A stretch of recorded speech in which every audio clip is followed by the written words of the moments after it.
Hello. I hope you guys can hear me. I want to show off the fact I've got a cat on my lap. Oh, look at this little girl. Look at the baby. She's on my lap. Hello guys, welcome. Hello. Oh, there we go. Hello guys, welcome one and all to another installment of Touchline Talk with your boy. I've got a cat on me, hence I'm trying to rotate quite delicately. I don't want to disturb her. She's being very cute and loafy. How are we all doing this evening? Welcome one and all. Arsenal dropped points, that's funny. We're going to talk about Arsenal. We're going to talk about the fact they dropped points. We'll talk about the fact that City are still in this title race, yeah. We'll just talk generally about stuff because again, there's obviously not been any football for City this week, so there's not really a specific game to talk about. But there is a Newcastle game on tomorrow, so of course we will be discussing that, and there will be a tactical preview later out today. I've not made that yet. But we will be doing that. So maybe we can have a chat about the sort of players we would like to see against Newcastle in today's stream, and then I can just do a standalone video later today. But how are we all doing today, guys? Welcome. Hopefully this is going to be another lovely show for everyone. Hello, Arjun, True Citizen. We've got Cold. Good afternoon to you, Nintendo. Miami says, we've afforded Arsenal too much credit. They'll keep us in this title race. We'll have to oblige. Even if we're flawed ourselves. Yeah, that's exactly right. Yeah, this is a flawed/imperfect title race. As Evie's just jumped off me, so now I can actually do the stream properly. Yeah, you're absolutely right that I don't think that either side is that good this season. We'll talk about that more at length. We have touched on it before about how, you know, how we don't really have that high regard for this Arsenal side, even if they do win the title. So, and I think we've got to be fair. If City win the title, I think we'd have to extend that label to ourselves as well. One could argue fairly that there's a difference in timeline and phases for both sides, but still, nevertheless, looking at what they are now, that is a thing. Hello, Crown, W Cat, absolutely, Shiffin. If you turned up late, you'll have missed the cat. You'll have missed Cat Cam. I think we will beat Newcastle. Yes, I actually think we're going to beat them. I'm going to jinx it. I think we'll beat them quite comfortably, in all honesty. I think it'll be like 2-0 or 3-0 or something like that. Hello, Sarthak. Wagwan says Lee. There we go. Tony, what is this, mate? Puneet, how are you? What do you think of the game versus Newcastle? Yeah, we'll talk about Newcastle in a bit more detail, but I think we'll quite comfortably beat them. Exactly, Arjun, exactly. Hello, Yash. Focus on Newcastle now. Exactly, yes. Can't believe if we win every game, we'll be the Premier League champions. I know, it's crazy, isn't it? Hello, Austin. Hello, IDK man. At this point, I just call them now, because around this time every year, their arse falls out amazing. Do we need Anderson? I think so, Professor. Feels like we have a Newcastle game every couple of months. We do, and who knows what happens in the Champions League? We could get them as well. I think we could get them in the Champions League depending on what happens. Do Arsenal bottle it though? Well, they've already put it in our hands. They've already put it in our hands. So who knows? This will be the key, I think. If we can beat Leeds away, that's going to be massive for us. When we were looking at all the fixtures, that was one where I was like, that's probably one where we realistically drop some points there. So if we can win that game, big, absolutely massive. It's certainly in recent history, yeah. In recent history, definitely. Like within the last, I don't know, decade, probably at least. Yeah, I think so. Yeah, and I'd extend that to us if we did win the title. Like I would be fair. If we get them in Champions League, we'd have a match with them every month. That's so stupid, isn't it? Yeah, so dumb. Yeah, so let's have a chat about our rivals first of all. We have talked about them this season, but this is obviously mainly a City-focused channel. But I do like to talk about other clubs if possible, and obviously, it's What's that, Hadley? Arsenal bought you the train ticket. Am I stepping onto the train? Yeah. Yeah, let me clarify my position as well. That's a good point by Hadley, because I've said, I think basically since the Spurs game, I've been very consistent with my thoughts on whether City can win the title or not this season. And I was on the title race train from day one. I thought, yeah, we can win it. I think we can win the title. We're not the favourites, but I think we can win it. So I was on the train. And after the Spurs game was basically the time where I came off that train and started walking towards, so jumped onto the platform, started walking towards the non-title race train. So I still have a valid ticket to go back on the title race train, courtesy of Arsenal, because I checked with the conductor and they said that, oh, this is actually this is an open return, so you can hop back on the next one if you so desire. So I've not committed to going on the other one, but I'm still on the platform. Does that make sense? I need to be shown that the issues that we've seen this season are no longer an issue, basically. Now, the win against Fulham was lovely, and it was absolutely a step in the right direction, but Fulham aren't going to be the yardstick. Thank you for the analogy. Rating, I appreciate that, true citizen. Fulham at home isn't going to be the yardstick for me. I don't actually think Newcastle at home is going to be the yardstick either. I think that maybe the Leeds game is the one, because Leeds gave us a lot of issues at home. So they're going to probably give us a lot of issues away. So if we can play well in that game, then that might be the one where I hop back on the train, but we'll see. So that's my position right now. I'm not willing to abandon it entirely, but I am still more of the view that Arsenal are going to win it, to be honest with you, just because of the difficulty of their fixtures compared to ours, and the whole concept of this flawed, imperfect title race. Now, the good news is that you don't need to be perfect in the run-in to win the title this season, because the title is going to probably be won by maximum 85 points, something like that. Mid to low 80s is going to win you the title this season. It's unlikely that you're going to need to get a high 80s. In fact, what's the maximum that Arsenal can get now? Is it 89? And that's if they're perfect. Is that right? So 33. No, sorry, they can get 91. Apologies, because there are 11 games left. Then it says 33 points for them. Quick maths, yeah. So they can get 91, but they're going to drop points. Maybe they'll get high 80s. Maybe. I don't think so. I don't think so though. I think mid 80s will get you that. So this is clear. This is not a title race of the past where if you make one slip up, that's it. You're done, because you need to be getting like mid to high 90s to win the title, or even like low 90s to win the title. So I think that City can still definitely do that, and that's why it is a flawed title race, because both sides are flawed. Now, we know why we are... Yeah, hardly, they're terrible predictions in hindsight. Now, we know why we are flawed. We know that City have many, many issues. And it's why I think that we probably won't win the title. But it's unfair to suggest that this Arsenal side is also without flaws. It has many frailties and it has many flaws. And we've seen that on display numerous times. If I were an Arsenal fan, I think the most worrying and concerning element of that, maybe not even on a short-term basis, more so on a medium to long-term basis, is that realistically this season should be, maybe this or next, should really be the culmination. I mean, one could argue it should have happened earlier, but we should be getting towards the final form of what Arsenal is as a team and as a club. Thank you so much, Abinab, for renewing your membership. 10 months. Love that from you. No matter how bad we play, Arsenal keep helping us to stay in the race. If we win against Newcastle and also drop against Spurs, we are winning. And your random footballer is David Alaba. Wise words. Good player as well. Good player as well. Yeah, someone pulled a Pep Guardiola the other day. I think that was on Twitch. Unbelievable pull.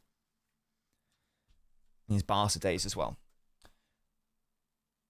This is the culmination of what Arsenal have been working towards for... You got to remember, it's 6 years. It's 6 years. I'd be concerned if I were an Arsenal fan. Just because it doesn't seem like it's 6 years of progress to arrive at the team that they are at now. Now, one could argue that if they win the title, then that goes out of the window. But there are just still so many fundamental issues with Arsenal, I think. And they really shouldn't be, because I can say that, okay, City are flawed this season, but you know what? The recruitment has been weird since the treble year. And I think I've made my thoughts known that I felt the squad building was bad in 2025 for City. So I think we've made a lot of errors. We've also gone from one of the oldest squads in the league to one of the youngest squads in the league. So you can make the argument that it's fine for City to be the imperfect article now because of all of that context, because of everything that we've won, because this is a relatively new team as well. We lost so much experience since 2023, essentially, and we've not necessarily directly replaced the quality that we once had. There is no direct replacement for Kevin De Bruyne. There is no direct replacement for Mahrez. There is no direct replacement for Gundogan, etc., etc., etc. Abanab, thank you so much for that gift. Professor ZA, you got a gift. Big up to Abanab, always supporting the channel. Big W's in the chat for Abanab. Amazing. Thank you so much, matey. So I'm not saying it's fine that we have our issues, because I don't think it's actually acceptable for us to be in this situation 2 seasons in a row where we still have fundamental flaws. I don't really accept that that's acceptable. I think that there are some positions that should have been addressed after 2023. Never mind 2024, never mind 2025, never mind 2026. So I don't think it's acceptable the position we're in now, but I can at least rationalize it to a degree because of the fact that it is a rebuild, it is a transition, even though I don't accept that necessarily. But for Arsenal to be in the position that they are in now, where they still haven't solved a problem that's been plaguing them since late 2023, I'm going to say. The reason why Arsenal didn't win the title in the 23-24 season was because they didn't score enough goals in enough games. That's ultimately why they didn't win the title. It's because there was too much of this focus on, I think Declan Rice even said it, didn't he? Something like, if you can't win, just make sure you don't lose. I don't think that's the correct mentality to have. I've made it very clear, my football philosophy, which is to attack, and scoring goals is more important than not conceding them, because winning is more important than not losing. This is why I fundamentally disagree with Fergie's attack wins you games, defense wins you titles, if we're just saying that attack is scoring goals and defense is not conceding them. Of course, there's more to it than that. You can't have a good attack without a good foundation at the back, blah, blah, blah, blah, blah. But if it's an argument of what's better, to be difficult to be beaten or to more consistently win, well, the answer is to, in a 3-point era, what's more important is to win. Now, back in... I can't actually remember when the 3-point rule came in. I think it was still prevalent in the 80s. I might be wrong there. If someone can confirm that for me, please let me know. Now, back in that time period, when a draw got you a point and a win only got you 2 points, I'd accept that. I'd accept that. But right now, it's better to win and lose. Draws kill your title chances ultimately, and that's what Arsenal have been experiencing. It's all well and good not conceding goals. It's all well and good not losing games. But there is a reason why strikers are regarded as like the most valuable asset in football, and it's because scoring goals is the currency of football. Now, Arsenal have scored a number of goals in fairness this season. In fact, I think they've scored nearly as many as us. 2 less, sure. It's just about, there's something, it's about the approach, though, I think. That if they don't win, let me make it clear, I still think that Arsenal are the favourites to win the title, and if you've gone to my head, I still think Arsenal win the title. But if they don't, that would be the reason why they don't. Because they still haven't resolved the problems from early 23-24, where it was way too much of a focus on we can't lose, we can't get overrun, we have to focus on being hard to beat, we have to focus on being the best defensive team in the world. And that, in fairness, that has happened. They have become the best out-of-possession team in the world, and they were that in 23-24 as well. I think that the performance that they did at the Etihad was the best defensive display at the Etihad I've ever seen. Really? Probably. Outside of an Ake half chance from a corner, City did nothing in that game. Now, it didn't help that we played like Foden left wing that day when we had to play him in the middle, and we had like a Kanji as our width holder on the right, if memory serves. It was something stupid. I can't remember what it was exactly. We didn't help ourselves, but at the end of the day, it was very impressive defensively. It was really good to see. But that game itself, and maybe I'm reading too much into this, and if there's any, I don't think there's any Arsenal fans here, but if there are, please feel free to correct me if I'm wrong, or if you feel that I'm not giving you a fair assessment here. That game itself just screamed. What am I trying to say here? That game was almost like an allegory for everything that's wrong with what Arsenal was/is. It was go to the Etihad, get a draw. That was the mentality, clearly. They came to defend, they came for the points. Now, if they could have nicked it on the counter-attack, and in fairness, there was one moment where they did nearly do that, you can argue that was the correct decision, but the mentality was very clear. We will accept a draw. If we can nick a win, and nick a draw, sorry, and nick a win, nick a goal, then fine. But the mentality was to not lose, and that is ultimately what that was their undoing. And they've many Arsenal fans have disagreed with that, and they've said that, well, it was actually the Aston Villa game that did it. I don't accept that, because that was a City side which was frail at the time. We just come off an Anfield draw where we should have lost. We should have lost. We played really badly at Anfield. I think that was a City side which was there for the taking, relatively low on confidence. You had an Arsenal side going for it. And also, don't forget, that was a time period where Liverpool were in the lead. I think after that match, Liverpool were in the lead, in the title race. So Arsenal were ahead of us, in fairness. But they couldn't control Liverpool's destiny. So they were banking on two things. They were banking on Liverpool to drop points. Okay, and they did, fair enough. But they were also banking on them to get more points than us. So they were taking in not taking a risk on the pitch, they were taking a massive risk away from their own, what they can control. We had a conversation about this in the Discord earlier in the season.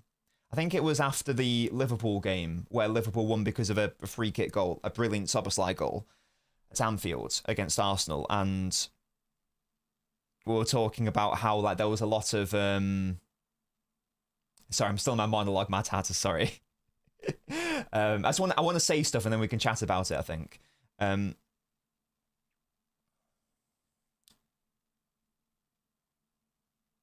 We were talking about the discourse that had come after that match. And it was the question of, was Arsenal's mentality correct? Because Liverpool tried to go for the win, perhaps Arsenal didn't. And the way that I described it was, in a 38-game season, you can directly influence all of your games, obviously, because you're playing them. So you can be in control of 38 out of 38 of your games. However, you only have 2 out of 38 of an opportunity to influence your title race opponent. Does that make sense? Because you're only going to play, let's say if it were Arsenal Liverpool, because that was the example at the time. Arsenal only have 2 opportunities to directly impact Liverpool's games. Directly. You can indirectly impact them by applying pressure in a title race, by winning games, by saying stuff in interviews, blah, blah, blah, blah, blah. But directly, you can only do it 2 out of 38 times. So that means that those games become exponentially important in title races. Because of the little opportunity to influence those games. So it means that when those games come along, you have to try to take impetus. You have to try to take initiative. You have to try to be the team outlining the narrative, the storyline, whatever terminology you'd like to use. And too often, Arsenal haven't done that, I would say. It's all well and good having that record of not losing against the other big members of the Big Six. That's fine, that's lovely. But again, the focus is on not losing. How about winning? When Liverpool won the title, did you go to Liverpool and did you try to take the game to them? Did you try to win? In that, when it was City Arsenal, did you go to the Etihad? Did you try to take the game to City? No, you didn't. This has always been Arsenal's problem. This has always been their issue since the 23-24 season. And so far, Arteta hasn't yet found the balance between retaining his incredibly impressive out-of-possession side and implementing attacking football as well from open play. Now he found a workaround in fairness through opening up games via set pieces, which is still a relatively risk-free way of playing football. So even that, he sort of found a way to attack risk-free via set pieces, because you can get counter-attacked from a corner, but it's less likely, isn't it, than just attacking straight up. But so far, he hasn't yet done that, and the signings haven't really helped either. Arsenal's front three in 22-23 was Martinelli, Jesus, and Saka. And in 2026, it's Martinelli, Gyökeres, Saka. So the attack's gotten worse. The front three's gotten worse, I would argue. Martinelli hasn't really improved since then. Saka sort of has. Gyökeres is a downgrade on what Jesus was that year anyway. He's trying to incorporate Eze by playing Saka in the number 10 and all that stuff. It's an interesting experiment. We'll see if it pays off.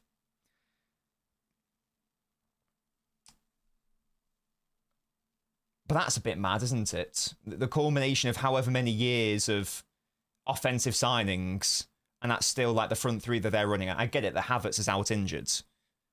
Even if we say, okay, your front three is Martinelli, Havertz, Saka. Okay, fine. It's odd. It's an odd one. So, if Arsenal don't win the title, and I'll repeat, I still think they will, that will be why they won't win it, if they don't, because of the balance. Now, Arteta is a very, very lucky man. Because let's be fair for a second. If this was like any other, apart from last season in fairness, but if this was like any other iteration of City, it's a pretty easy layup for City this season in the title race. They're very, very fortunate that their title race rival is a City side which is fundamentally flawed for a number of reasons. They are very fortunate in that sense. Because if that weren't the case, if it were a City side of any other year aside from last year, where we were even worse than last year because of squad building issues, which we know, then it wouldn't. It would be like we'd have already won the title by now or something like that. It's ridiculous. The lack of quality and the ceiling of this league. So that's my little monologue, as Mad Hatter said. Arsenal aren't this finished article when they probably should be, so I'd be concerned if I were an Arsenal fan. I still think they are favourites for the title, and I still think they will win the title if you put a gun to my head. Of course, we can still win it, but I know it's in our hands. It's also in Arsenal's hands, because they could not lose at the Etihad or win at the Etihad, and it's still in their hands. So it's as much of it is in our hands, it's also in theirs. And I still think that we have harder fixtures generally, and I thought someone was at the door, and I still think that it's not impossible that we win, but I don't think it's probable that we win. So I'm not going to get ahead of myself. I'm still going to live in the world of I'm not going to trick myself. I'm not going to get my false expectations and hopes up. I need to wait and see. I need to wait and see whether our issues are still there or not. And then we'll see. I think the Leeds game away is the one where I'm looking to, because Leeds causes problems at the Etihad. They can cause us problems at their ground as well. If we do well there, then maybe I'll change my tune. If we can play well when our opponents press high, then I will be convinced that we can win the title.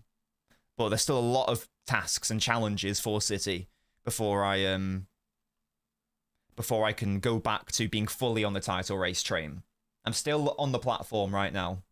I'm still on the platform. I bought my ticket for we're definitely not going to win it after the Spurs game. I'm on the platform. I've not yet boarded that train, but I'm on the platform. My foot is nearly on the... It's not a step, is it? Or is it a step? I don't know. I guess it is a step. My foot is over the gap. They're saying mind the gap on the announcements, yeah? Right, what are we saying? What are we saying?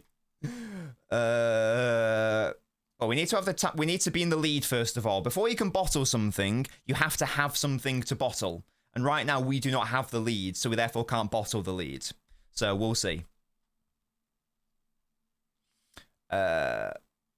There's slippage in their defense, and it's been their bedrock. Yeah, you need the best teams are the ones that are excellent defensively and excellent offensively. Now, there's no team in the Premier League that is that this season. There's no team which is both excellent defensively and offensively. This is one of the worst seasons for points totals at this stage in the season. I think Leicester... I think I saw on Twitter that Leicester... The Leicester season was the last time it was that bad RE points. The Leicester season was also the last time in respect of goals scored at the highest level as well. So this is a low quality ceiling of a title race, in my opinion. Hence, anything can happen. Who knows? Who knows? Who knows? Who knows? I liked Eze last season. What happened to him? Says a YouTube. Maybe it's not being used right. I'm not sure. Focus too much on not losing rather than winning, and he gets away with it with those set pieces. This is the problem for me. It's always well if you can't win, don't lose. Right, but why can't you win? Let's address that in the first instance. Just win. Just win. I know it's easier said than done, but that's what the best teams do. They focus on winning. They focus on winning. That's got to be it, hasn't it? Ultimately. I just don't get the mentality. If it gets them the title, even if it gets them the title, I still think it's a bad mentality. It's still a bad mentality to have. I don't care if they win the title. I still think it's a bad mentality. He's not playing them properly. I just don't think that Gyökeres is good, honestly, as a footballer. Even the game he got a hat-trick against us, I didn't think he was good. So, you know what I mean? I like Calafiori, but the injury record doesn't make him sustainable for Arsenal. I do like Calafiori as well. Not even City there. Look at the slots completely mishandled the Liverpool squad. Yeah, that's a really good point. Really good point. If that was a competent Liverpool as well. the fact that, and again, no disrespect to Aston Villa, but the fact that if they win, if Aston Villa win their game, well, they'll only be 5 points off as well. What's a big man? I don't know, Fenway. I could have spoken for a lot longer. You guys know me. I'm very good at yapping. I'm not getting my hopes up for Spurs. They'll get battered again. Yeah. We knew there was going to be one game where it's one you didn't expect. Now, I assigned that to Fulham at home and Palace away. I put that as the two games where maybe there's a slip-up. I didn't think it would be Wolves away, but maybe they'll win at Fulham and that will readdress the balance. They'll draw versus Chelsea and beat Spurs. Yeah, we've also got to go away to Chelsea, whereas they're at home against Chelsea, so we'll see. As much as it's about Arsenal, it's also about us. It's also about us. I don't think that we're going to win all our games. We will. I think we'll lose another game. Okay, maybe we won't lose. I think we're going to draw at least 2 more games, I think. Somewhere. I don't know where. I don't think we're going to win 10 out of 12 games. I think we will at least draw 2 others. So it does depend on how many of those we can win and how many Arsenal ultimately drop also. Could be very tricky, yeah. And they've got Palace away. That's also going to be very tricky. You know, pull off a madness in the Champions League. Is that they Arsenal or they City? Let me know. Arteta Simeone. Yeah, I saw that. That's good. Hopefully Savio can come back and get some minutes. Have I got a refund? That's an open return. It's an open return. As Pep said, still too soon to say whether City can win the league or not. Of 12 games left. Yeah, lots of football to be played for sure. I'll predict them after the... We'll see where we are after the Arsenal game in the league, and then we'll see where we are at. Yeah, because it is fun. I know it's meaningless to predict games, but it is fun. I do like to do it. You've got an aerodynamics test. Good luck, matey. I'm sure you'll do great. Least points after 27 games. Even Leicester picked up more points at this stage. Well, there you go, Isaac. Absolutely. Absolutely. Is it because everyone in the Premier League is fatigued, or is it because the average quality is better? I think that it's definitely the floor of the league has definitely gotten a lot better. That's fair to say. That's definitely fair to say. Now, why is the ceiling declined? Is that just because other sides are better, therefore the gap is not as distinct? I don't know if I don't know. I think that I'm not really a big fan of where the tactical landscape is going, and I think that's in part due to I'm not really a big fan of Arsenal squad building.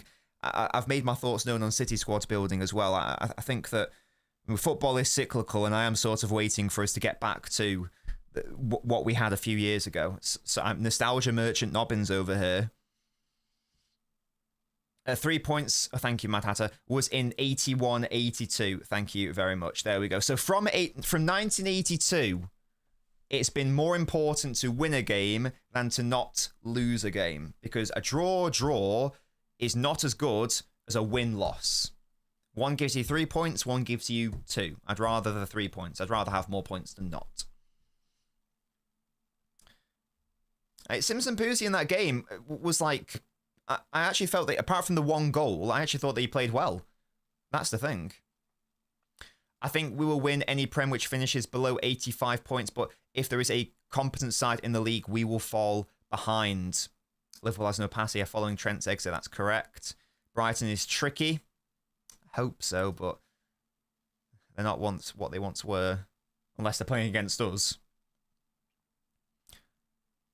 Would you say the game versus Brentford in the league was one of the best off-ball performances this season? What, from us? Well,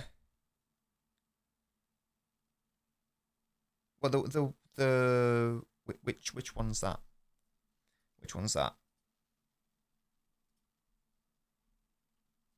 The one away from home? Or the Arsenal one, sorry, I'm confused. I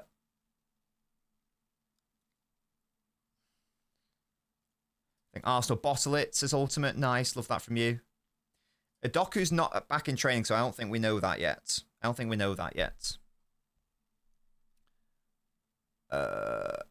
We will win the league before we play Arsenal. The boys are locked in. We aren't cowards like the Arsenal team, says Uncle Sans. Amazing. Love the confidence. Savio will have good chemistry with Semenyo. I can feel it. All eyes on, like, you know, how will Pep use Savio in the 4-2-2 if he does persist with it. That'll be interesting. Ceiling of the team in all top 5 leagues has declined, except PSG, says IDK. I think even PSG were massively overrated last season. I know they won the treble and whatnot, but I still think they're massively overrated. Oh, the 1-0 at their ground. No, the Brentford game was one of the first ones where we were not as good in the second half, for the reasons that I've outlined in the past. So I wasn't that comfortable with the Brentford performance, TBH, and we very nearly gave them a draw in like the 85th minute, which is very, very nearly costly. We got very fortunate there. Doku's not ready yet. 1L, Doku out. Doku back in training, not fully integrated, but back in training, good. So we might have him back for Leeds next week, question mark. He's got a whole week, because he would be massive. Leeds away, that would be big. I don't know if he is available, but if he is, that could be huge. That could be huge. If he is available, that'd be so nice. Now, he's apparently not long term. He's apparently coming back soon, which is great. Yeah, Haaland's back, which is also massive. Absolutely, Letty. Absolutely, that's massive. So he only missed a Salford game, a game which he wasn't going to play anyway, so that's good. Yeah, it was a bad game, man. It was a bad game in that second half anyway. And again, we very nearly, we literally passed them the ball in our own box and very nearly conceded an equaliser. So that was very concerning. Liverpool game at the Etihad was probably our best game, says Puneet. I think it's definitely up there. Fulham game at home was also one of my favourites. Again, it's only Fulham, but still. I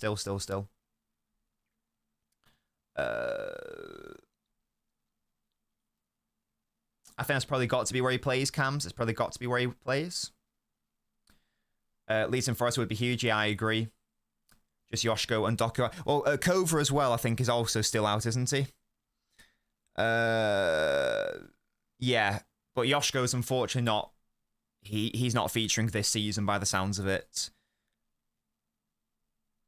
I don't know when Kova's coming back, but it sounds like his injury was very bad. So even when he comes back, I don't think he's going to be able to just immediately come back into the side. So I think Doku's the only one really where it's going to make that much of a difference, probably based on the current injuries and realistically who's going to come back. So probably just Doku, in all honesty. As for like people who can realistically come back and make a difference, that sort of thing. I don't think so, Fenway, because I think that was it after Amir's question. He where he was asked about, you know, like using like these narrow forwards. I think that Pep's basically said the reason why I'm doing this is because I don't have any wingers. So maybe not. Maybe not. When we get Savio back, when we get Doku back, will he change it? I'm not sure. Not sure. I mean, it is working. So, well, let's keep doing it. It's working. You know, it's not my favourite, but if it works, it works. So let's just keep doing it, yeah? Yeah, second half against Fulham was very relaxing and nice. Yeah, they didn't have any actual proper chances until the 92nd minute, and even then it was like, whatever. That's when their first shot on target was. What a great time. Yeah, my heart rate was like, yeah, I was chilling watching that game. That was a beautiful time. Job done. First half. Bop. Bop, bop, bop.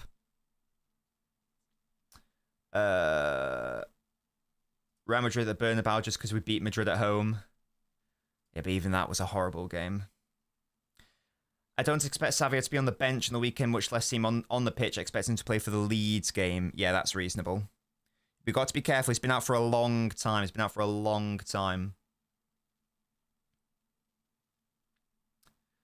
Yeah, well, this normally seems to happen whenever City somehow get back into a title race, so we'll see what happens with that. I feel optimistic. Hell yeah. Hell yeah, big up to Savio. Docker should be back on the bench after the Leeds game. That's good. Yeah, we'll get into that, Letty, absolutely. I can see the title a while back. My position hasn't changed. I still don't think we win the title. I still think Arsenal are favourites. We can. Obviously, it's more likely now, obviously, but it's a thing. Diary of a Guy, YouTube, thank you so much for the super chat. Would I swap Raya for Donnarumma for the run-in?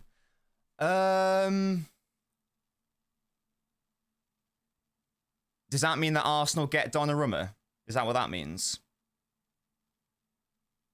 Okay, before I answer, does that mean that... Well, he said swap, so I'm assuming yes.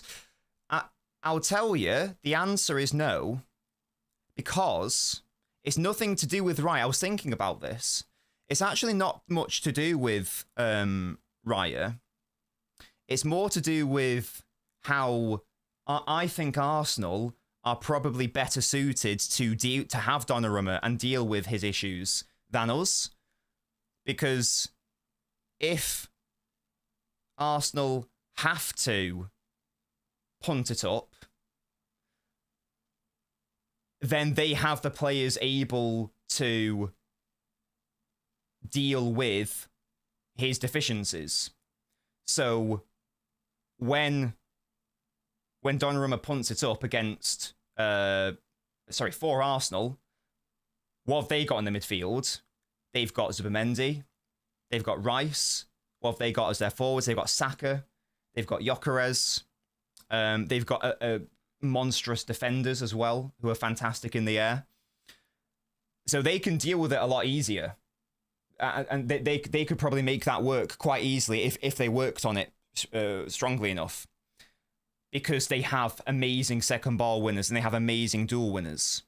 So actually, that would probably make Arsenal a little bit... One could argue that they would be able to deal with it a lot better than we would deal with it. So based on that fact, I'd say no. If it's a point of a swap, I'd say no. Not because of City, because of Arsenal. That makes sense. That's my answer. Good question. That's my answer to that. So it's nothing to do with what would I rather City have. It's more fundamental than that. It's what do I want Arsenal to have? And I think that Arsenal would be able to handle Donnarumma's deficiencies a lot better than we can. Because they have the midfield for it, and they have the defence for it, and they have the forwards for it. It's like they have outlets in players like Saka and Gyökeres who are a bit... As much as we like deride Gyökeres, he's still a big boy, isn't he? So I'd say no to the deal for that reason, because there's a swap involved. I think that's a good answer.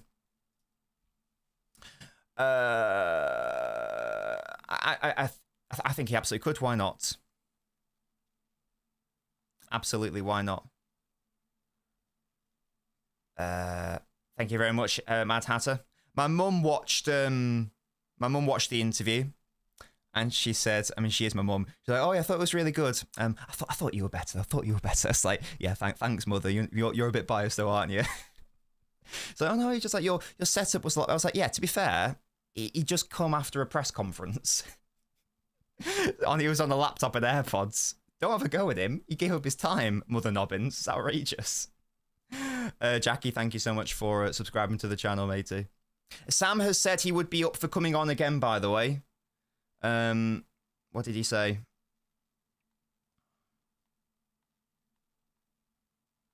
I said, thank you for being on. He said, anytime, mate. It was really good. So there you go. He'd be up for coming on again. That's nice, isn't it?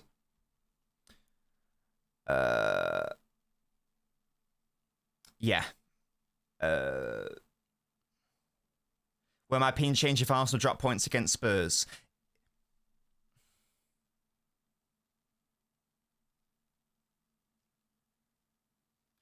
No. I'd need us to beat them as well, because in my predictions a few days ago, and in the tweet I did, I said, in order for us to win the title, I think we need Arsenal to drop points twice and for us to beat them. So so one of the things has happened, they've dropped points once. I need them to drop points again, and then I need us to beat them in order for me to think in order for me to get back on the proper we can win the title train, I need those three things to happen. One of those things has happened. I'm waiting on the other, and I'm waiting on the other. We'll see. So we're a third of the way there, and obviously we have to do well. That's another kettle of croissant. If there was a different question, then I would agree bicycle, but I was thinking more about from the Arsenal POV. Yeah, and this is Donnarumma's biggest strength. This is something that I touched on in the analysis video, and this is Raya's biggest weakness, because Raya's only 6 foot? Only 6 foot. But for a goalkeeper, that's short, isn't it? So you are gonna. It's a trade-off, isn't it? And it's whether the trade-off is worth it. Now, so far, the trade-off has been worth it for Arsenal because they are winning the title as things stand. But against Wolves, it clearly wasn't worth it in that isolated game. I think we scammed the title. Yeah, if we do, it'd be so funny. Is he 6'2"? Wikipedia's lied to me then. Well, to be fair, Wikipedia's Wikipedia. I thought it was only 6 foot. But Wikipedia does also say that Trafford's 8'7", and that's not right, is it? So that's a thing.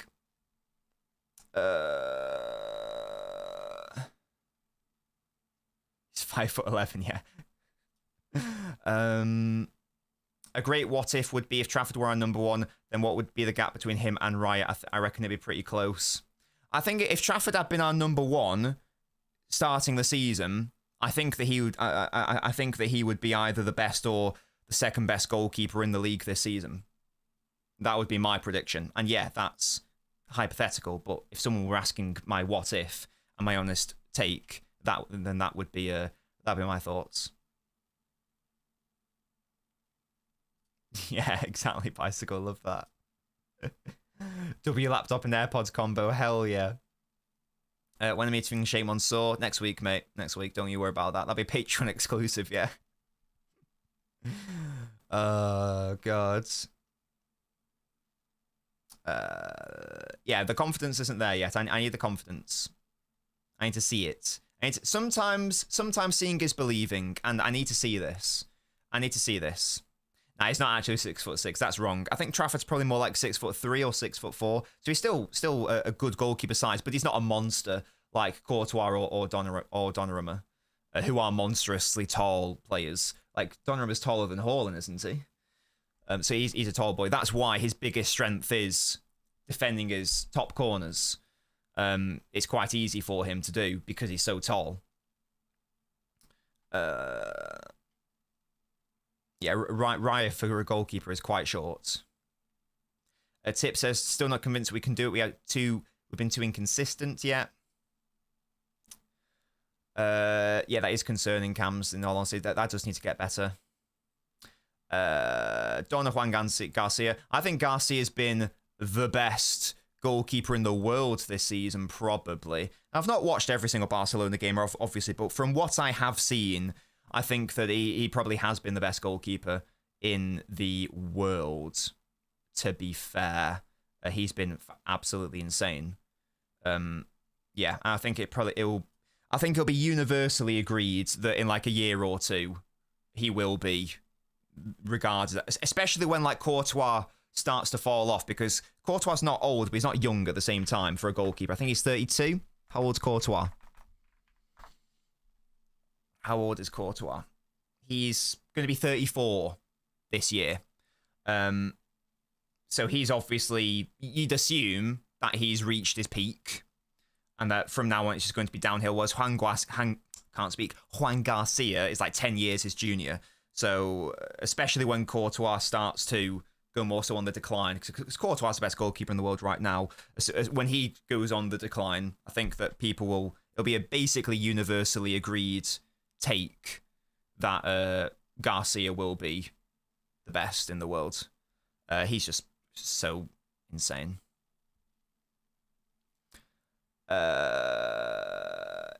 It wasn't right to a shot stop and screwed Arsenal. It was decision making at the end. Good point. Good point. There was another one. Was it the Sunderland game where he and there's a weird miscommunication situation going on with Gabriel, isn't there? I don't really know what's going on there. Keepers get better with age. Well, only up to a point, because otherwise, like, Buffon would still be going at the highest level. So there still comes a tipping point.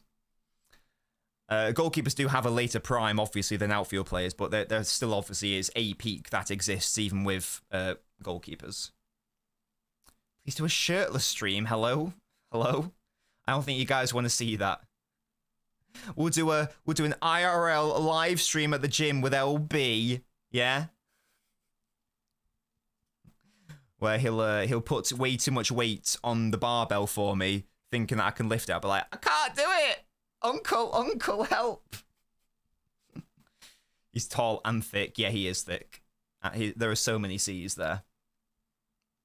This is why he needs to get better in his own box, because he's so big. I don't know how much he weighs, but he must weigh, and this isn't a diss, but he must weigh a lot, like a lot of muscle there, clearly. There's a lot of body to throw around. Won't be starting for Spain soon. I can't believe he's not already. Doing that. It's insane. Watch team wants to start. Yeah, it's so stupid, isn't it? Too many rent delinquent. Yeah, like, guys, leave a like on the video. It's free and it helps support the channel. Oh yeah, Marky, I agree. I think that Robin Roofs has been the best goalkeeper in the Premier League this season. He's been fantastic. So big up to him. Sexual attention.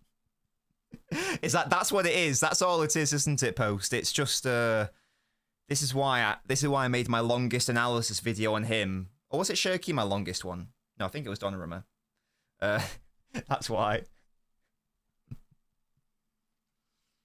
Yeah, it's the wingspan, in fairness. He's got a massive wingspan. What was that I said? A juvenile albatross?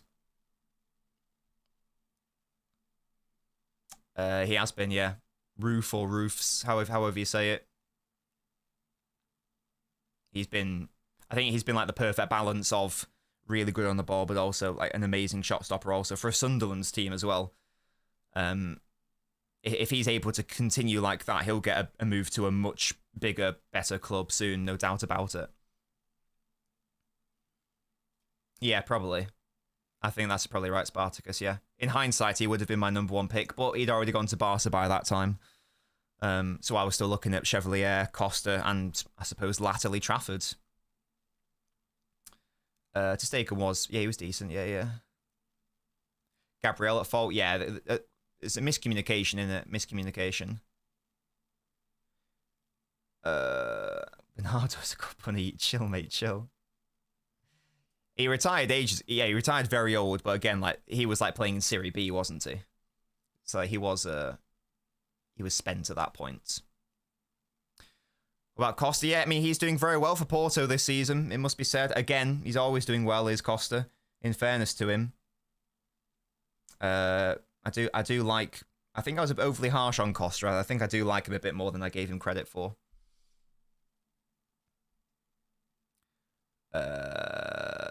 Yeah, Neuer's always getting injured, isn't he?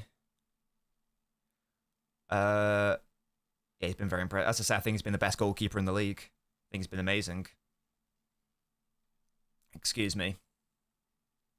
I hope so, Marky. I hope so. It does depend. It depends which one you get. We know this. We know this. If you get the Donnarumma from his final season with PSG, from the quarterfinals onwards, you're gonna have a good time.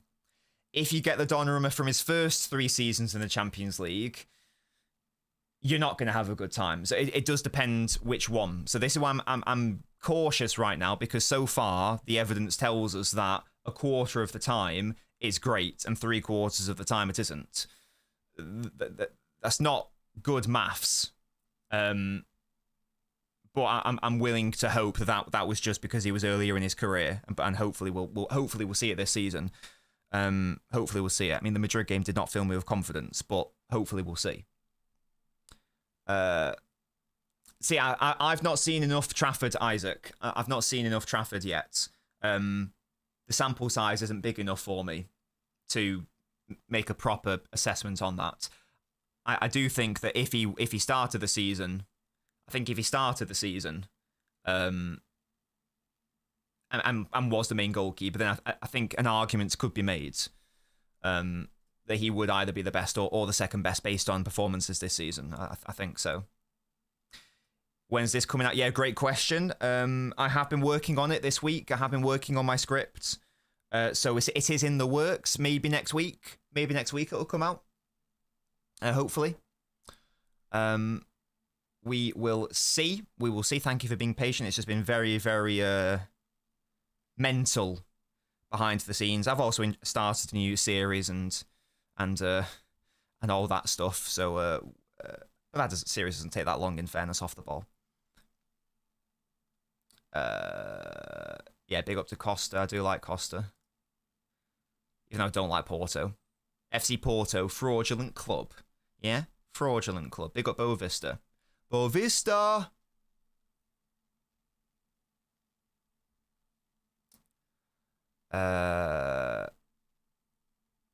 Who's better, current day Buffon or Oliver Kahn? Surely Buffon's not still playing, is he? He's surely retired, right? Yeah, I was going to say, like, he's not playing like Series C, is he? What's going on? I think I am harsh. I think I'm harsh on every player, but I think I'm fair. I don't think there's anything I've said which is wrong about him. I will say that. I will say that.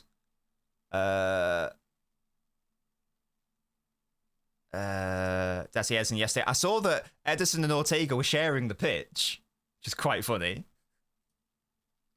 Should we move on to Newcastle tactics? Yeah, we can do that for sure. Let me just get to Naveen's Buffon one, and yeah, then we'll pivot to Newcastle for sure. It's probably just because he's been around for a decade. Was he also good in the round 16? He was good in the second game of the round of 16, but he made a calamitous error in the first game of the round of 16, which meant that PSG had to win at Anfield to take it to penalties. Now, thankfully, he did that. Thankfully, the attackers did do that, and then we all know that he's the best. I think that he is statistically, objectively, the best penalty shootout goalkeeper in history, I think. And then they were able to win.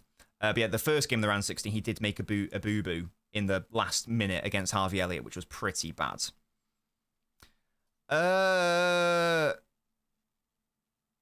It's a good question, Thunder, and I don't know, because it's going to be so late.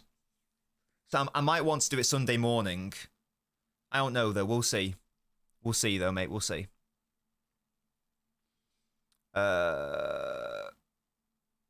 If we think that Trafford's better than Ruffs, then that is mad, because that means we have because I think Ruffs has been the best goalkeeper in the Premier League this season. That means we got the best one. Chilling. That's crazy. If true. Yeah. This is sort of like why I'm less excited to make the video, because we all basically know what he is. It's going to be a short video, so it's only going to be like 10 minutes long, 8 to 10 minutes long.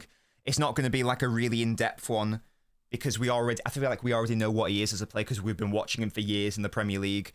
Hopefully he'll still be entertaining, though. Nor is it all sub. It is my full-time job. Tip, yes, this is why I massively appreciate all of my beautiful members who help support the channel. Thank you so much for making this dream of mine a reality. If you would like to do that and directly support your boy, the best way to do that is to support the channel directly by becoming a channel member or joining the Patreon. The link is there if you guys would like to support me directly. You also get exclusive videos. There were 2 exclusive videos this week. There'll be another 2 next week. You get 2 a month, depending on what tier you are on. And yeah, it's a thing. I think Dom watches your videos. I know that some City players have watched my videos. I know some have. I know at least 2 have watched some of my videos. Donnarumma is not one of them, but at least 2 I know have. And yeah, thankfully I wasn't like having a go at them. I was actually saying nice things about them. Right, let's have a chat about Newcastle now, shall we? And this will I will obviously do a proper preview as well. But shall I get my tactics board out and we can maybe have a chat about what lineup you guys might like to see? Shall we see? I don't know if I can name drop them. They aren't English. Right. Right. Let me change the Newcastle colour.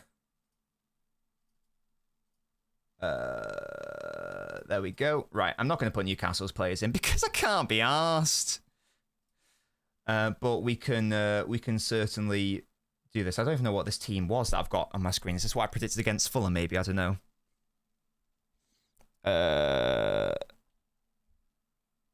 Tactics board. It's Pep. They aren't English. That helps. No, it's just because people are saying, "Is it Forward and is it Lewis?" They aren't English. I've no idea. I've no idea if they've seen it or not. Right. Let's have a chat about this then, shall we? So let's. What even is this? I don't even know what this is. Let's just remove some players for a second. Okay. So things to keep in mind about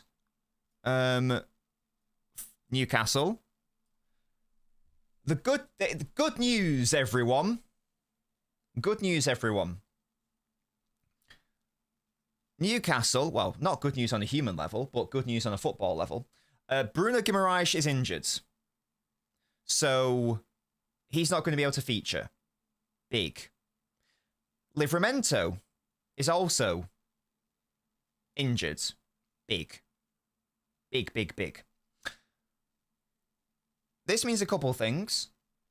It first of all makes Newcastle very frail at fullback. Great formation this play against Newcastle. You guys. And that's one of the reasons why we couldn't win at St. James's Park. But they're also way frailer. Tonali is available, unfortunately, as I understand it.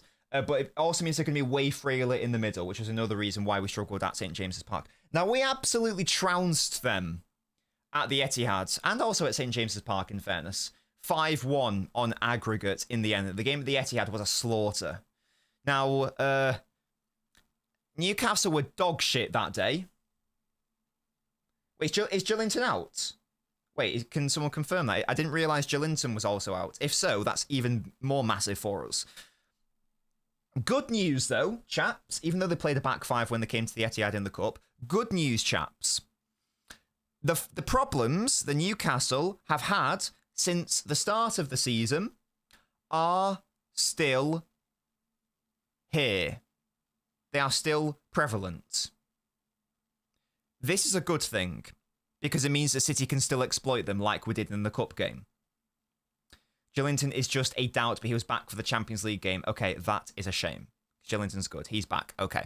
But at least Bruno is out. That's big, because we all know that I feel like I was like the first one to get on the Bruno Guimaraes love train. On the love train. Love train. Yeah, like that. Me and Bruno G, big up to us. So he's not available. Massive for us. Yeah, the problems with Newcastle haven't changed. When they have their... Let me just move all the players here. And we were able to... I know we didn't win at St. James's Park, but there were so many moments. Don't worry about the City players. I'm going to sort them out in a second. We're not playing a bloody back 10. Shut up, yes. They normally play this, 4-5-1.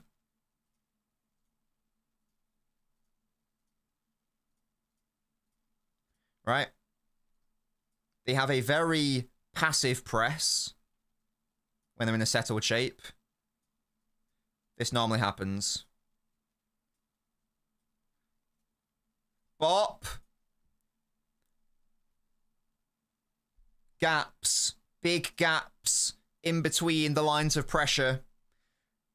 Big gaps in pockets.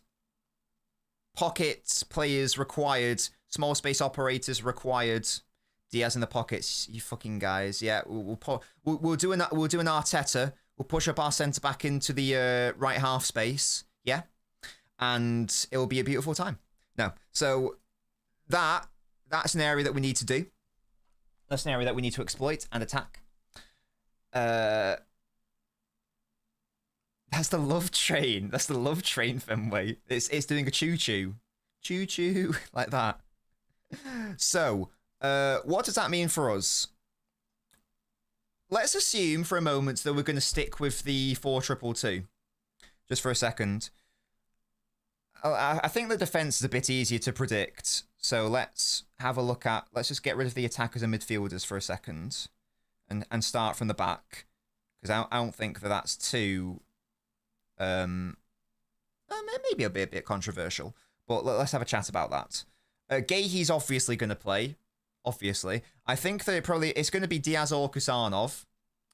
I'm going to personally predict Diaz to go there. I feel like, because Diaz and Gahey did really well against Fulham. That's the team. They were fantastically aggressive. So I'm going to predict those two to retain their starting place. Nunes is a non-negotiable, which is a sentence that I never thought I would ever say. Where's Nunes? There he is. I get a lot wrong, guys. I do get a lot wrong, of course. I will say I got the Nunes one correct. I did say that the only way he's going to get into the City side is if he becomes an auxiliary fullback. I'll take credit for that one. I get basically everything else wrong, but I did get that one right. So big up to me for the Nunes take, yeah? I think that Aït-Nouri's been fantastic, so I'm probably just gonna. I think I'm probably just gonna keep predicting him over and over again. Yosti doesn't like the arrangements. Don't worry about it. Don't worry about it. It's fine. It's fine. So I'm gonna predict this as the back four, which I think is just the same back four as against Fulham. So I'm gonna predict consistency. But we've had a week in between games, so I think it's fine to predict a very similar side. I'm also going to predict Rodri. And I'm just going to check something. I'm just going to check something, guys.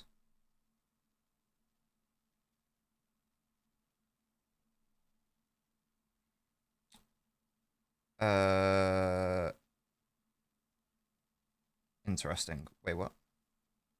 That's not the team I thought it was. Oh, no, it is. Yeah. Sorry, FootMob's got it wrong. FootMob had him at left back. He didn't play left back. Right. I'm going to predict Rodri to play. And now I'm going to predict one of these two, I think. I'm going to predict... Well, actually, there's two ways to go about this, isn't there? There's two ways to go about this. Who's going to partner Rodri? It's probably going to be between O'Reilly and Bernardo. Now, do you go for the more adventurous O'Reilly deep with Rodri and you don't play Bernardo at all? Or do you go for the more conservative O'Reilly advance Bernardo in the middle? Is the question. Because this is obviously a more stable situation. The question is, do we need it at home against Newcastle? And is that going too far the other way? Because we don't necessarily want to make this into a physical battle. And if we want to be taking advantage of this, is this the best way to do that? You think all three of them? I want to rest Bernardo. O'Reilly's been cooking. Rodri Nico double pivot. We're massive conservatives. Bernardo in the middle, says Mark.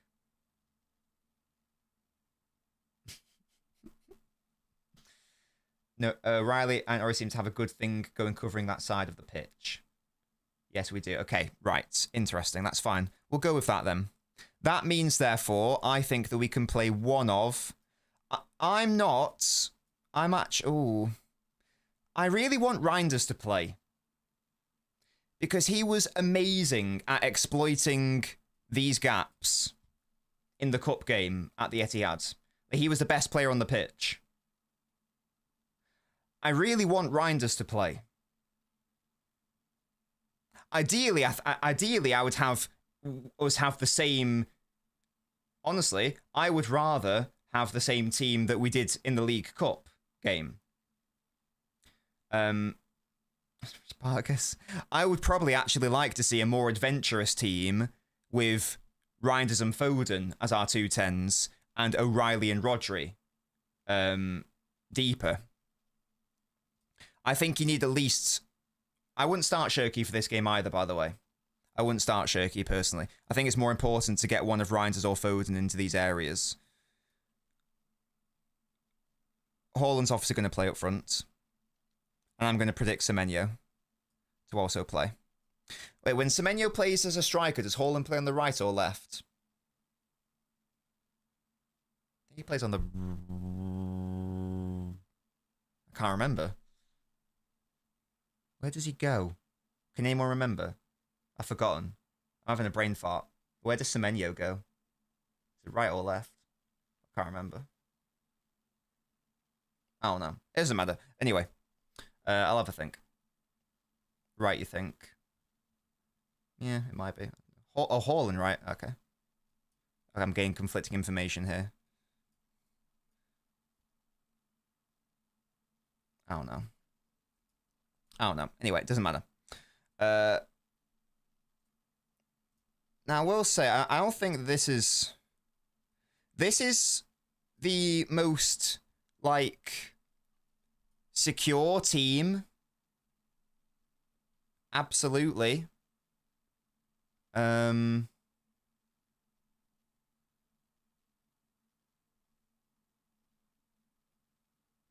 just don't know if it's taking advantage of what is a massive frailty for them. I don't know.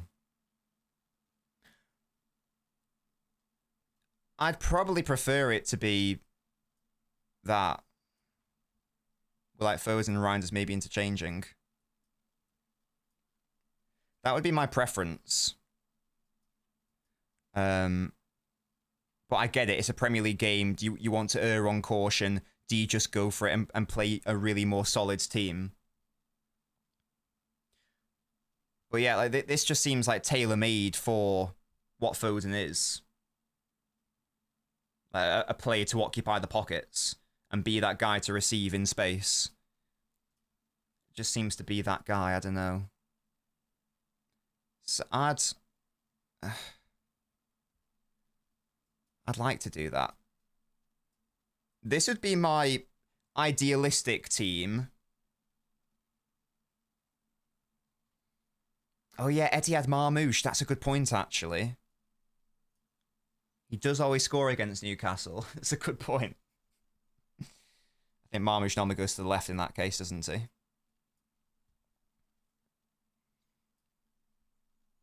I don't know. I really want Reinders to start.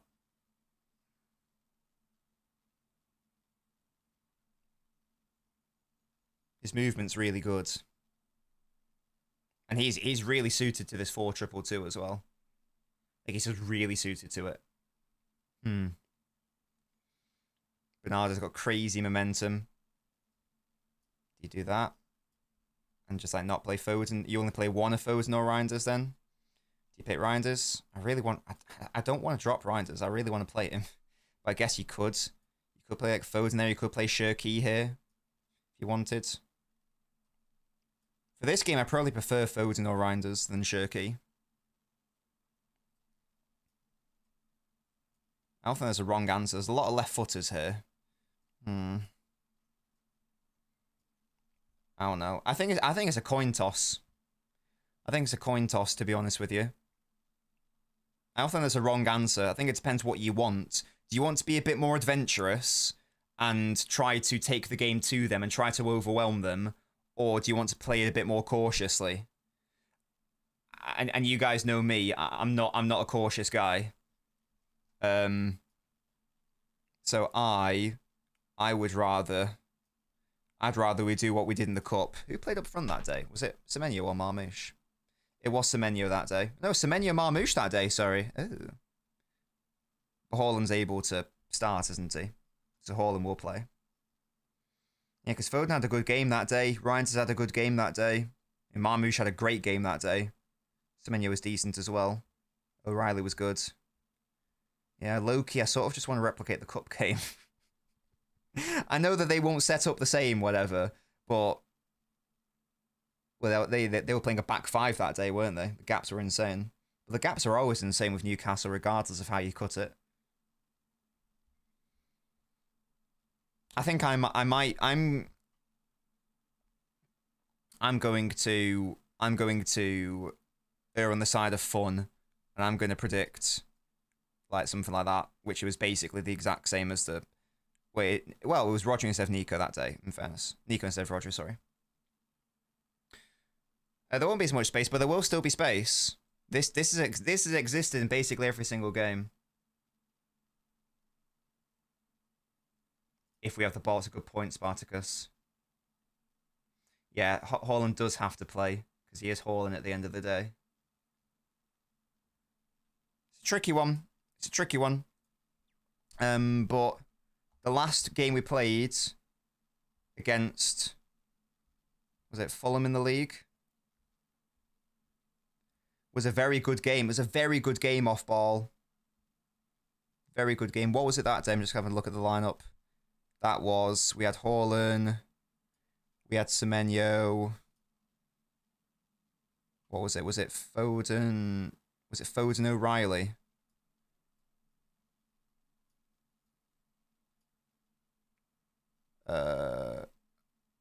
Semenyo played. Was Semenyo one of the strikers that day? I actually can't remember. No, it's Bernardo. That would mean playing Bernardo, though. This was the team that we played against Fulham recently. And where's O'Reilly? There he is. That was the team we played against Fulham.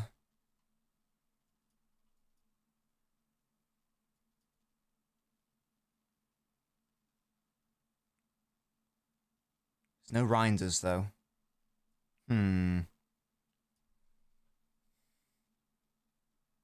I want Reinders in. I guess you can bring him on. I might just predict the same Fulham lineup, you know. I might be boring. I might be boring and predict the exact same lineup that we played against Fulham. I might do that, low-key.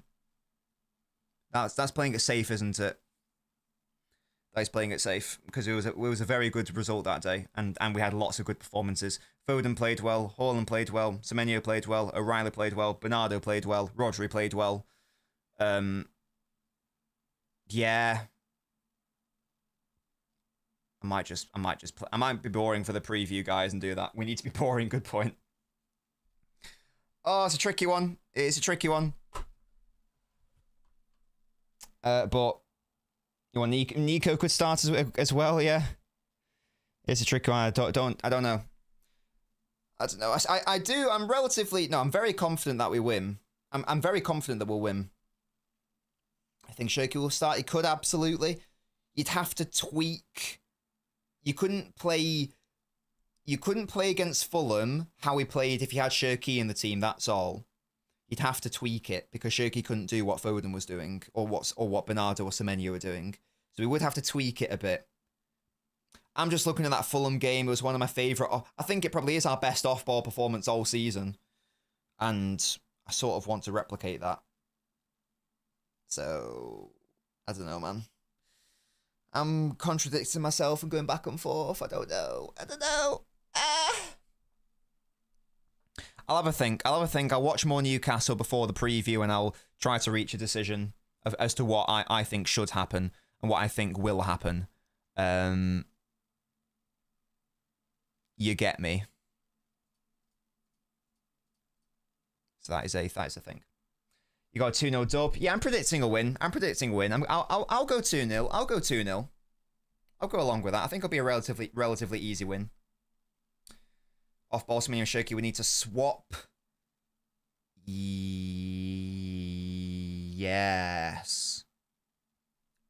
Yeah, that's right. Better than Liverpool. Off ball, I think. So, yeah. as an overall performance across the 90 minutes, my favourite was Liverpool. But as for just a solid out of possession, my favourite was Fulham, probably. Yeah, big up Bruno G. So yeah, guys, get score predictions in. What we saying? Yeah,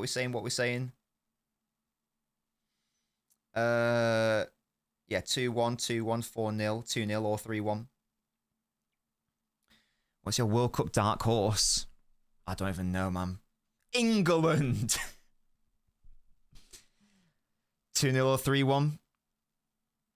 It is, Raheem. It's a good point. He always does do well against them. He does always do well. City to win 6-0. Love that. 3-1, 3-1. I'm not predicting anything to avoid the jinx. Barry, jinx don't exist. Don't worry about it. There won't be a Twitch stream tonight because it's Tuesday, Wednesday, Thursday evenings. That's when we do Twitch streams. You're going 2-0. Nice. 4-0. A comfortable 3-1. Lovely. Oh, yeah. Norway's a good shout. Yeah, to be fair. I will be rooting for Norway. I hope they do well. Big up to Big Erling. I want him to do excellently just to shut everyone up. Etihad, Marwish and Ramadan. I sometimes want to see Rodri and Nico play together in a 4-2 with Foden and Shirky playing above them. That would be very cute, wouldn't it? I'd like us to also just go back to the 2-3-5 at some point. When Doku's back in the side, maybe. That would be really nice. That'd be really nice to see again. I don't know Nintendo, to be honest. Imagine Holland wins the World Cup, Ballon d'Or in the bag. Yeah, it won't happen, but it'd be so nice if it did. We'll be live for another 5 minutes or so, guys. Hopefully you guys have enjoyed the show. Do we have any final thoughts or questions or concerns about anything in the world? You know? It doesn't have to just be about football. Let me know. Let me know. Belgium, yeah, Doku. To drag them, yeah? Yeah, that'd be good, Ink. If they can somehow get... What's the US's table? What's their group, sorry? I know it's not the team's fault, but, you know. I don't know, True Citizen, I don't know. I want to know your opinion on this. What's that, Raheem? Let me know. I don't like the 3-1-6. Give me a 2-3 or a 3-2. Everyone knows my favourite. I prefer a 3-2. But I don't think we have the facilities for that right now, maybe. Maybe. Algeria. Big up. Big up to Riyadh. What happens if we don't win the match? We will win the match. Don't worry about that. We are going to drop points this season in the final 12 games. We will drop points somewhere, but it won't be tomorrow. I'm very confident of that. I'm not normally this confident for games. I'm very confident we win tomorrow. In before. Oh, will he be fit by then? I thought he was going to miss it. Oh, that'd be so nice to watch him again if he's actually fit. That'd be so cute. Yeah, definitely Fenway. He's just a weirdo, that guy. What ex-player would you bring in the City sides to edge us over the league? I think there's a reason why we're being linked with a player like Anderson. That would make a lot of sense because I think he and Rodri would be a very good partnership. Like, imagine those two, especially in the post-Bernardo world. Imagine those two at the base of a midfield. It's pretty nice. It's pretty nice. Someone asked me on an extended Ask Nobbins what would be like, which was a member-only video. They asked me like, what would be your ideal team, assuming we bring in Anderson, and it was basically the 2-3, but replacing Bernardo with Anderson essentially. Would you consider coaching a Sunday League side or kids at some point? I'm not. Well, if I am anything, then I'm trying to analyze football, but I'm not. I don't think I could ever coach. And there's a very different discipline. Very different discipline. Oh, sorry, ex-player. My bad. Sorry, I misread that. Sorry.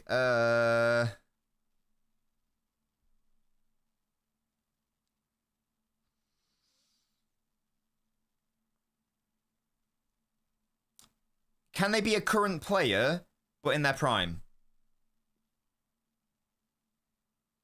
Does that make sense? So can I pick a non-City player who's still playing? If so, I have a very easy answer. If I can have like a player who's still active, but is ex-City, and I can like retroactively warp them into what they were at their absolute peak, then I have the answer. And it would solve everything. I can say that. Okay, great. The answer's Ederson then. Definitely. Definitely. If you gave me 2017 Ederson, this team wins the league, and it's not actually close. It's not actually close how easily that team wins the league. Not even close. Like at a canter, by the way. At a canter.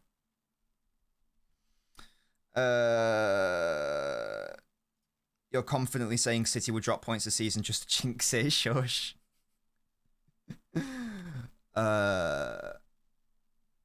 I see Nansen, Bernardo midfield. Well, I'm assuming Bernardo's won't be here next season. True citizen, what the fuck? Imagine Nobbins telling an 11-year-old centre-back to do the Stones roll. You've got to progress. You've got to progress and get alongside your DM. Yeah? You've got to be solid in the rest defence and the counter-attacking structure. Yeah? Where are you in the rest attack? Oh, sir, shut up. Get back there. Get back there. Formulate the diamond midfield. Formulate the box midfield. I don't know what I'm doing. Wouldn't smack them. That's abuse. That's outrageous.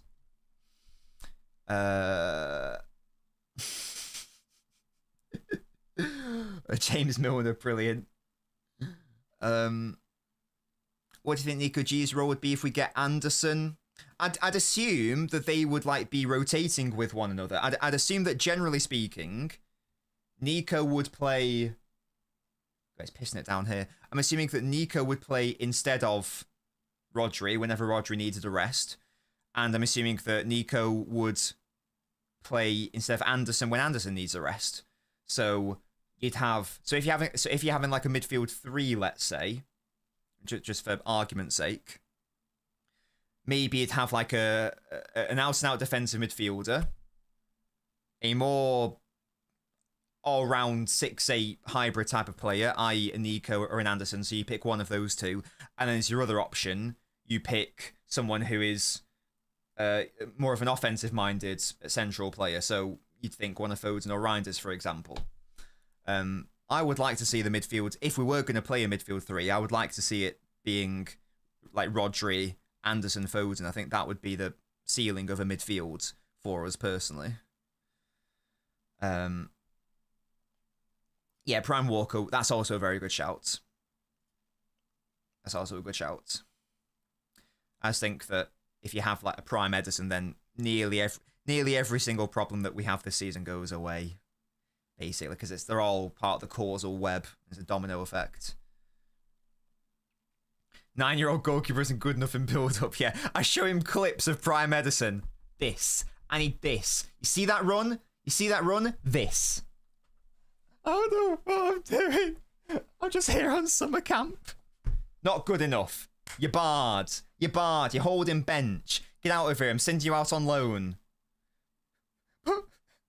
That's not how it works. Yes, it is. Under my bloody dictatorship. You little bastard. Yeah. And then I get sacked immediately. Oh, dearie me. Bernardo ain't leaving, do you reckon, Fenway? What do you think is going to be the outcome for Rodri? Calling them out, calling out PGMOL. I think it will just be a fine, probably. I don't think he'll actually miss any games. Do you think Howe will be more wary of Reinders? Probably, Lemez, in fairness. Yeah. But that being said, the space and the gaps are still there. So it's all well and good being wary of it, but they should have been wary of it since, like, I don't know, the second or third game of their season, and they're still experiencing these problems. Fan from India, love that from you. Big up India. Yeah, Benjamin Mendy for like the first 5 games of 2017. We've already seen him playing as one of the number 10s many times. He's played more of his football. He's only played one game out and out right wing. Every other game, like he's played in possession as one of 2 number 10s or 3. So we've already seen it. Prime Walker was, yeah, it was, to be fair, it was just a cheat code. Yeah, can you imagine? I don't know, Ink. This is why I've not thought it through.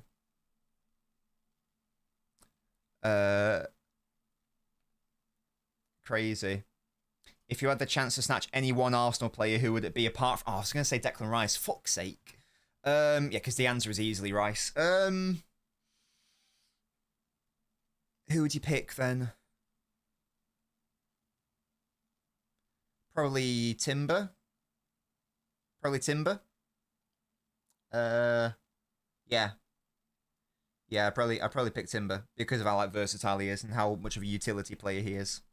So I'd go Timber. And we need like more right back options, so yeah, I'd do that. Personally, 50-50.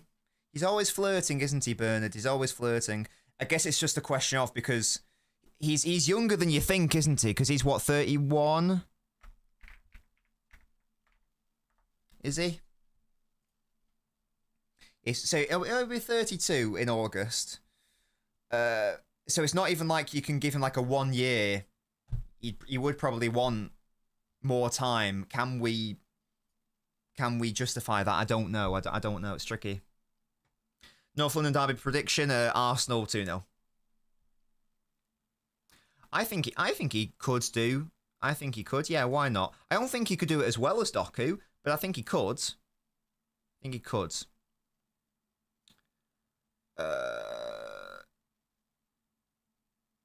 Benny Blanco. I don't know. Zubimendi you'd pick? Yeah, I don't know if I rate Zubimendi like everyone else. I think he's a good player. But he does never get injured. That is big for him. Does not surprise me at all. Does not surprise me. It's what we were saying earlier. It's risky to attack through the centre because if you lose it, you're fucked. But it's also rewarding if you can make it work. Hence, so the best teams attack through the centre and make it work. West Docker fit, thank you very much. I don't know exactly when he's going to be fit, but he's apparently back in training. Oh, I get it. I thought it was like a rapper or something. Benny Blanco. I thought it was like, you know, I don't know, he featured on a Drake album or something. He sounds like a rap artist.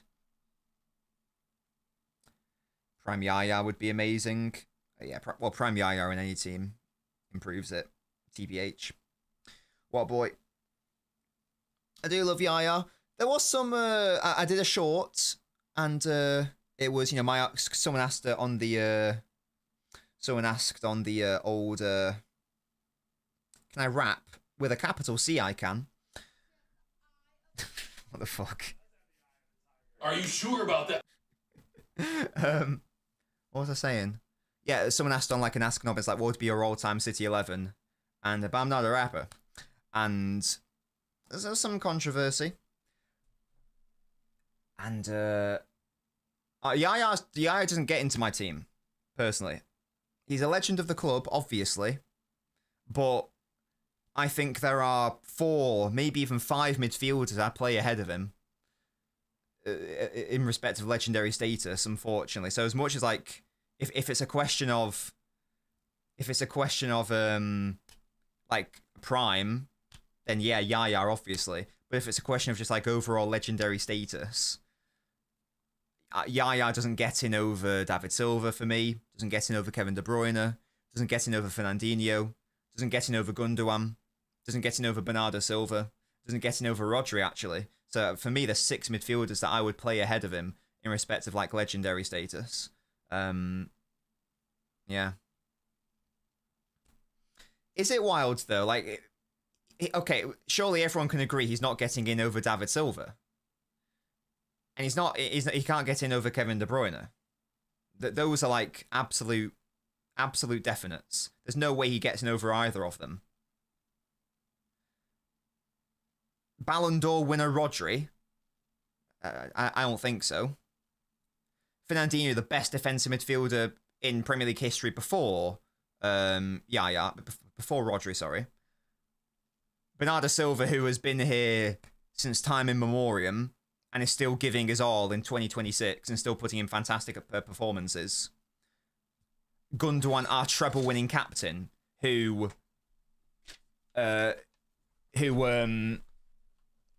Aston Villa goals, the ridiculous goals he scored in, was it the 2021 season or whatever? Like, in that title running. Filling in for Rodri when he was injured in the treble year and beforehand. Filling in for Ferner in 18-19. Again, the moments. The FA Cup final goal as well. Unfortunately, Yaya doesn't get in. And it's nothing to do with, like, he's not a good player, because he was. You're right. Oh, by the way, thank you so much, Emperor Inc. Create a new role or position. What would it be?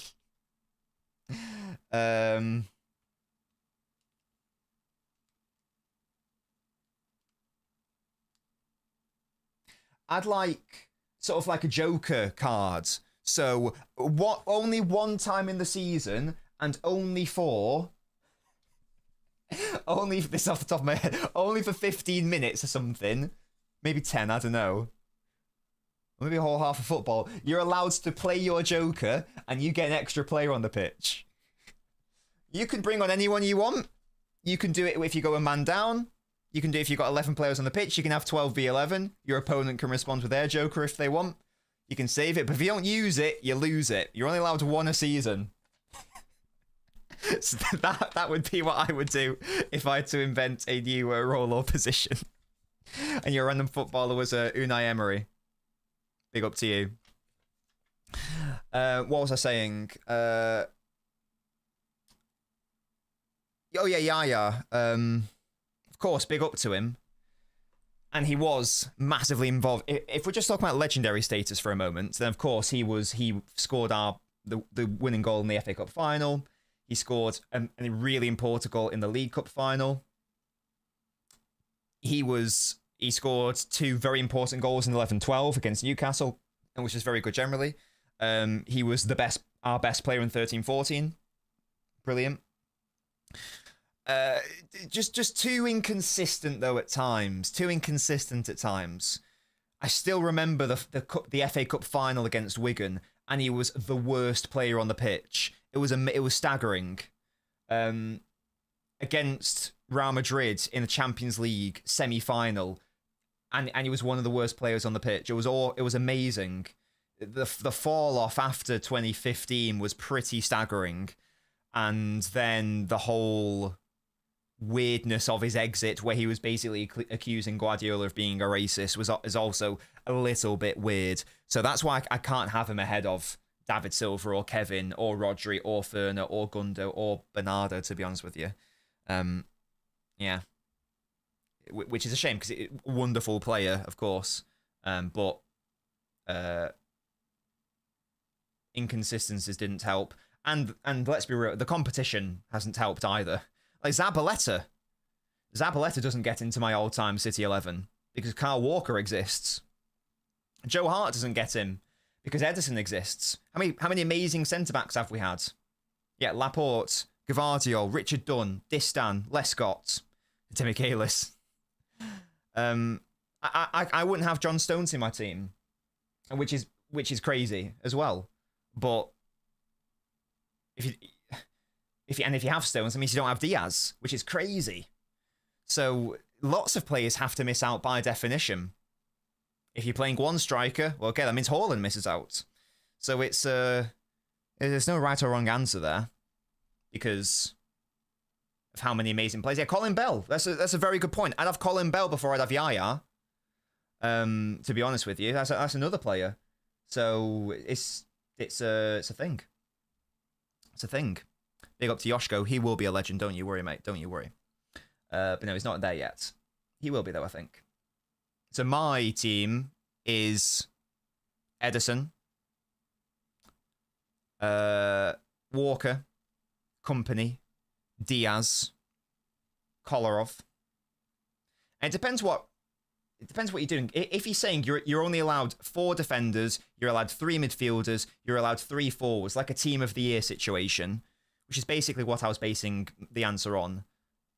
I'd have Rodri. It's only recent, by the way. It used to be Ferner. I'd have Rodri, David, KDB. And my 3 forwards, I'd have... I think Haaland gets in there. I think he's already done enough to get in there, to be honest with you. I'd have Haaland, I'd have Aguero, and I'd have Raheem. If I had to have 3 midfielders, 3 forwards, that would be my team. I can't not have Sterling. He's the best winger in our history. I can't not have Raheem the Dream. I can't not have... I mean, obviously Aguero gets in. He's probably... I'd argue Aguero is the biggest legend in our history, alongside Colin Bell, probably. Probably would say that. So if it's just like a Legends team, I'd do that. Yeah. Anyway, I'm yapping. I feel like we should end the show there.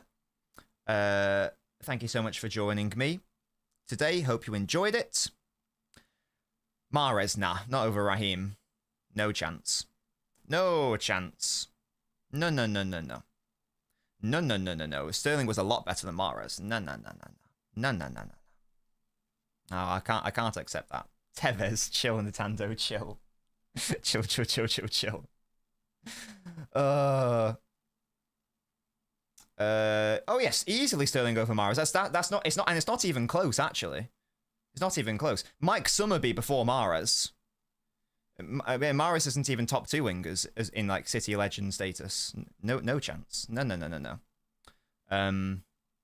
Yeah. Log on GTA. Hello. I haven't played GTA in many a year. And don't get me wrong, Mahrez was lovely, but he was not doing what Sterling was doing. It's not. Yeah, I don't think it's close between the two. Certainly not in respect of like the quality of the player, anyway. Yeah. There's that infamous screenshot, isn't there, Fenway, where it's like, oh, can I see if I can find it? You guys know the one I mean.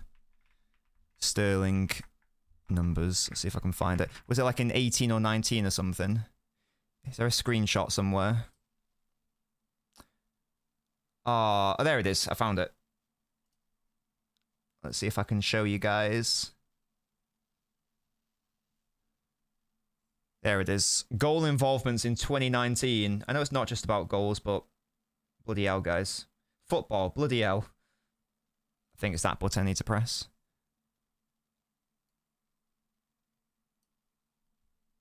Look at this. Goal involvements in 2019. Most goals and assists combined in Europe. Messi, 55. Sterling, 53. Big up Aguero, by the way. Look at that. Look at that. So literally, we are talking about Messi numbers at one point. Just absolutely obscene. He was one of our best players in the Centurion year. He was one of our...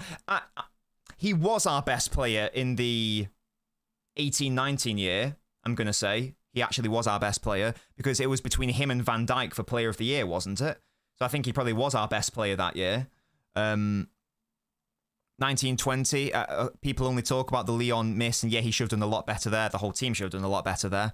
But he was amazing then as well. 2021, still absolutely vital. 21-22 wasn't his best year. I tell you what, he still got the assist on the last day of the season against Aston Villa.